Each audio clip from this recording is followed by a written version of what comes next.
Uminit ang ulo ng ilang kongresista dahil inisnab ng karamihan sa mga inimbitahan nilang vlogger ang pagdinig kontra fake news. Narito ang report ni Marian Enriquez.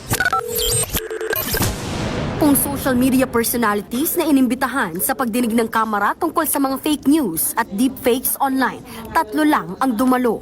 Nag-init tuloy ang ulo ni Committee on Human Rights Chairman at Manila 6th District Representative Benny Abante.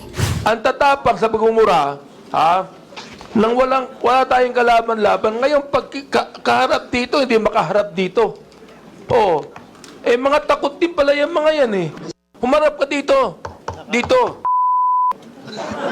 Chairman. Kanya-kanyang rason ng mga hindi pumuntang vlogger pero hindi yan bumenta.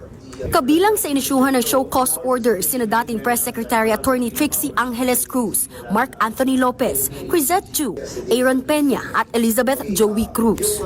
Si Attorney Angeles, isa sa mga naghain sa Korte Suprema ng temporary restraining order para harangin ang komite na pilitin silang dumalo sa pagdinig. Na ito ay paraan para malimit yung space o yung democratic space para makapagsalita at makapagpahayag here. So mahalaga na dalhin namin sa tamang venue at ang venue na ito ay ang Korte Suprema. Pero sagot dyan ng isang mambabatas, Wala hong curtailment o suppression ng freedom of speech dito. Kaya nga kayo inimbita rito eh.